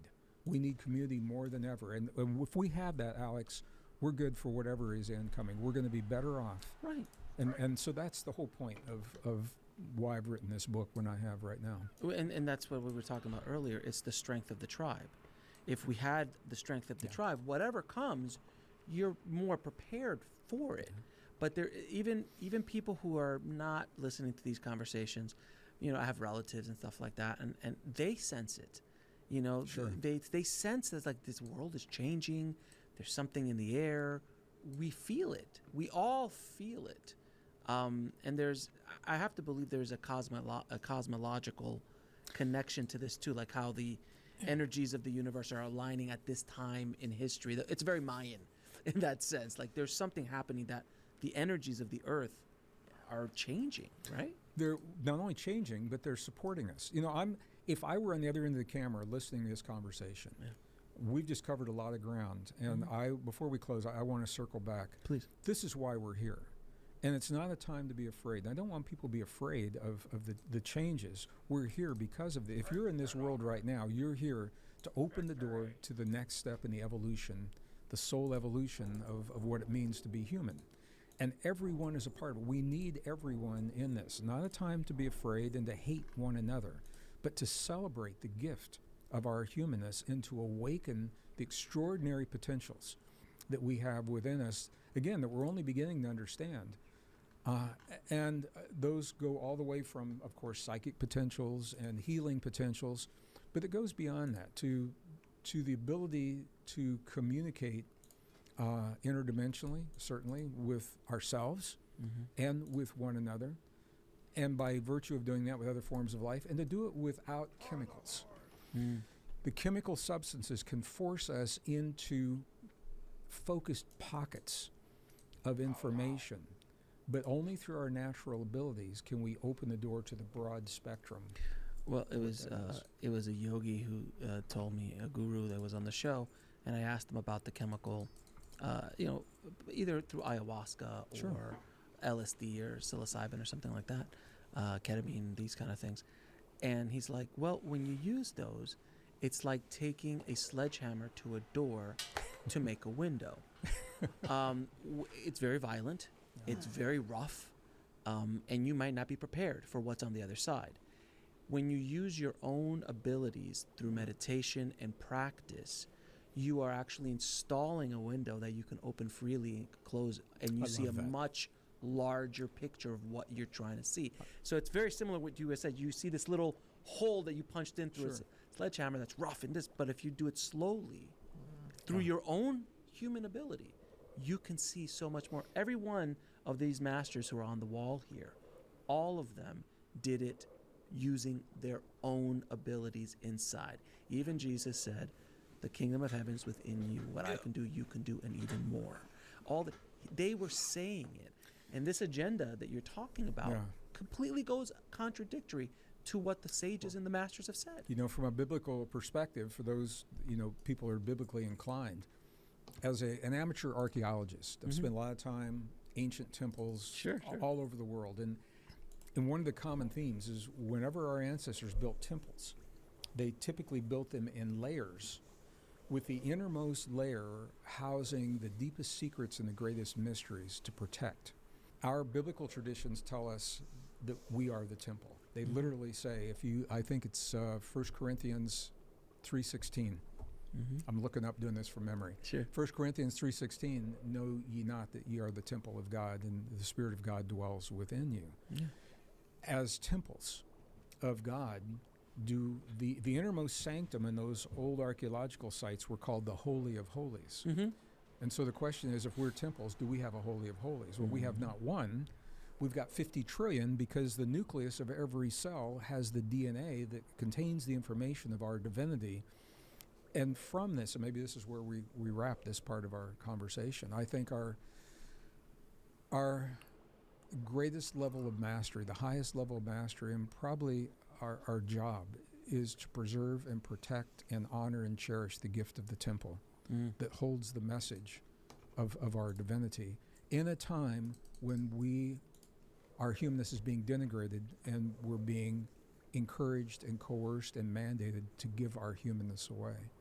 So anyone seeing this, if you're here in this world now, you're here for this very moment to preserve and protect, I think, the gift of what it means to be human, to celebrate that, and hopefully to even have a deeper appreciation after you read the book and have this conversation of our humanness, and to recognize, not to judge and not to be angered, but to recognize the attempts to steal our humanness away in exchange for efficiency and speed and logic of technology. That's the high price. The question is, and this is where I'll end, do we love ourselves enough to accept the deep truth of what it means to be human and to accept our divinity? Our actions speak the answer without using any words. Greg, where can people find the book and find out more about you and the amazing work you're doing? This book was released a couple of weeks ago, wherever books are sold. Amazon, Barnes & Noble, I know, other... And the title? The title is called Pure Human, The Hidden Truth of Our Divinity, Power, and Destiny. And interesting, I went into a recording studio and I recorded the audio version. That's 100% my voice. It's selling stronger than the hardback book. Oh, yeah, always. Yeah, the audiobooks are going much, much faster than the So that's where they're found. You can go to my website, Greg Braden, GregBraden.com. And there's some books there as well. So. And do you have any parting messages for the audience? You know, I think we covered it. I want to thank you for the community that you have created.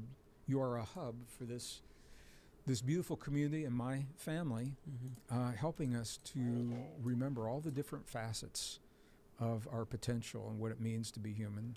I want to thank you for your trust, because again, you never know precisely what a guest is going to say, and you bring us here anyway. And I think this is the most important thing, is to preserve and protect the gift of our humanness in a world where that's not always a popular thing to do. Greg, it's always a pleasure and an honor speaking to you, sir. Until the next time, I appreciate you and everything you're doing to awaken this planet, my friend. Thank you. Thank you. Thanks for watching. Click on one of the videos below to continue your journey, and don't forget.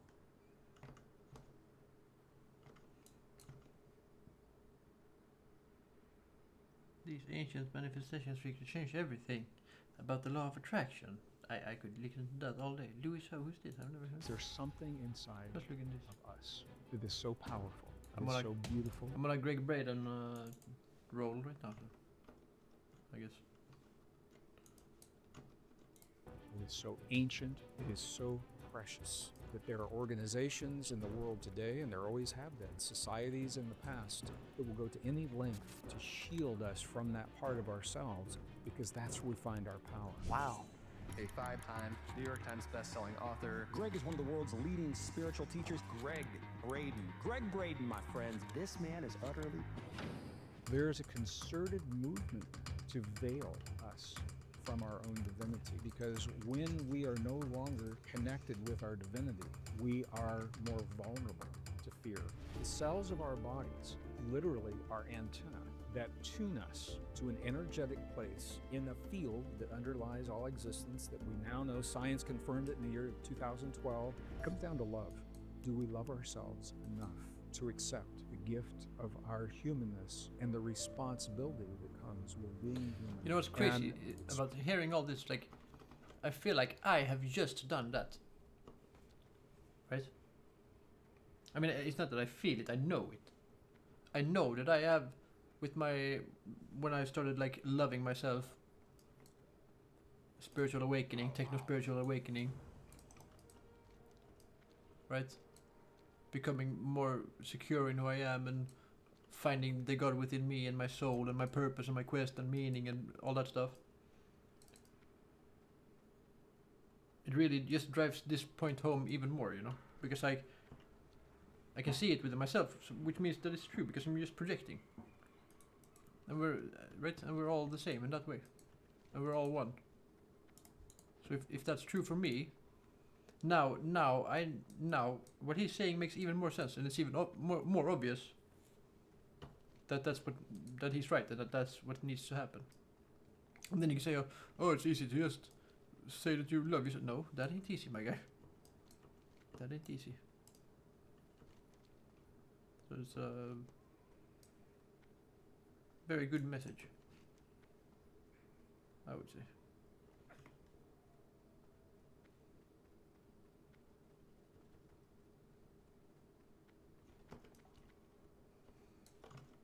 Expressing our divinity. What would be the practical steps to go from a past of suffering or sadness into peace, freedom, and financial and emotional abundance in their life? That is a really good question, and my friend, I am so excited about this episode with Greg Braden because we are to talk about why your body is an advanced soft technology with capabilities beyond what modern science can replicate, and how trauma creates chemical imprints in your body and the exact techniques to release them physically and emotionally to create your ultimate human potential. This is going to be a big one. If this is your first time here, please like this video, leave a comment on your biggest takeaway, and click the subscription button right now to subscribe so you can stay notified on all the great episodes we have here on the School of Greatness. So click that subscription button right now, and also make sure to get a copy of my brand new book, Make Money Easy, if you're looking to create more financial freedom in your life. The link will be below in the description as well. Without further ado, let's jump in.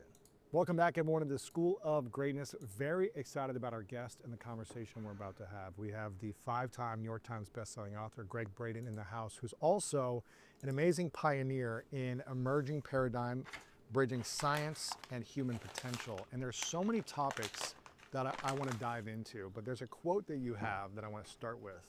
And the quote is that you've said, by the year 2030, we will either have awakened to the truth of our untapped human potential, or we will be locked into a society of hybrid humans that is engineered away from our powers of creativity, emotion, empathy, and intuition. And my first question for you is, what is our true untapped human potential? What is it that we haven't even had access to that ancient humans had access to? you're going to start with easy questions first. Yeah, the easy question. What is that untapped human potential that we have no clue how to tap into that the ancients knew how to? And how can we start tapping into it? There's an emerging philosophy in the scientific community right now, I think, that will help to answer that question. This is completely unscripted. I don't know where we're going. I'm going to follow your lead on this. So I'm going to begin by sharing that philosophy, and it begins with a statement that simply says that consciousness informs itself through its creations. And we break that down. What it means is the things that we build in the world around us, everything from the books that we write and the art, the sculpture, the dance, certainly the music, our entertainment in some respects, and beyond that, that they are reminding us, they're telling us something about ourselves that we are asking ourselves to either remember or perhaps learn for the very first time. And if this is true, Lewis, it applies to technology as well. I'm a scientist by degree, a systems thinker. I've worked during the Cold War years in some of the most advanced technologies, for example, in the SDI, Star Wars Defense Initiative, advanced lasers, communication, radar systems, and I've seen and deeply respect this technology. I'm going to say, at that time and even to this moment, I have yet to see any technology built in the world around us that does not mimic what we already do in the cells and the systems of our body. And in many cases, we meet and exceed the capacities. We do it better. Really? So the answer to your question about what is it that we're about to give away, our humanness is under attack right now. We are the product of multiple generations where to be human, the idea of our humanness has been denigrated, it has been degraded. We are teaching our young people in school right now, our young people are being taught that carbon-based life in general and humans specifically are flawed. Among our flaws, emotion, because emotion clouds sometimes our logic and our ability to think clearly. Our human experiences of empathy, sympathy, compassion, the ability to self-regulate our own biology, these are seen as flaws. And for young people, if there are flaws, it means we need a savior. And the savior is being touted as technology. AI, computer chips, chemicals in the blood, RFID chips under the skin, sensors in the body, nanobots. So the idea, this 2030, this was reflecting a statement by Ray Kurzweil. Ray Kurzweil, I think some of our viewers know, he's an author, he's a visionary, he's a futurist. He is heading up AI research at Google right now. And he made two statements that I think are relevant to this conversation. First, he said by the year 2030, which is only 5 years from now, I mean, we're just about the year 2025. He said by the year 2030, when we talk to someone on the street, we will no longer be talking to a pure human. We will be talking to someone who has either embraced or been mandated to have some kind of technology accepted into their bodies. So by 2030, we will be speaking to human hybrids. By the year 2045, he says we will have achieved what he just wrote his most recent book about, something called the singularity. The singularity is essentially the internet of all things, where we have become a digital representation of ourselves in this internet of all things, along with the world around us. All of our natural resources, every form of wildlife, all the food we eat, the energy we consume, everything will be in this massive database run by artificial intelligence that is already being built, it's already underway. So I wrote a book called Pure Human, and I wrote this book to advocate for our humanness, to celebrate and maybe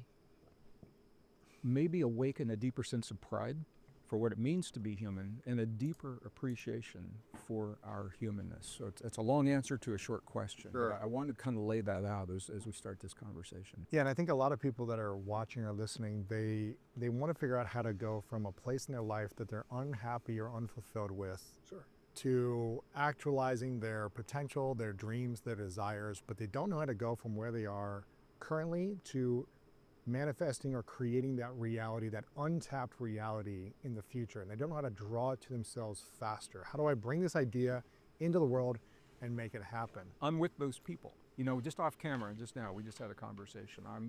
I don't talk about it a lot because it's not often relevant, and I'm not ashamed to share. I'm the product of a very dysfunctional, abusive, alcoholic family. I was born in the 1950s, and the idea of abuse and addiction and counseling and therapy were very different in the 50s and 60s than they are. It was not accepted then as much, right? Well, looked down upon. It was as there was a stigma. Something's attached. wrong with you if you need this. There was a stigma attached to it. And to complicate it even more, I was born in a rural community in northern Missouri, which is, for our international viewers, it's right in the middle of this big, beautiful country we live in. So I was raised in an environment where the abuser will typically belittle and criticize those around them to elevate their sense of worth. And fortunately, I was born with a very strong soul compass. I didn't believe what I was being told. I have a younger brother, 4 years younger, same household, same experience, you know, listening to the same things, and he's a good man, and I love my younger brother, and we're like night and day. If he were in this room, We don't look alike. We certainly don't think alike. Wow. And unfortunately, he believed everything that he heard and has chosen to be defined in his. I'm gonna hold it there because I got very tired and I'm gonna go to sleep a little bit. Because I slept from like 11 to 2, which is 4 hours, but I'm supposed, I think my body is in the mode of, you know, where you sleep 4 hours, stay awake 2 hours, and then sleep for 4 more hours. But my body doesn't know that it's shifting.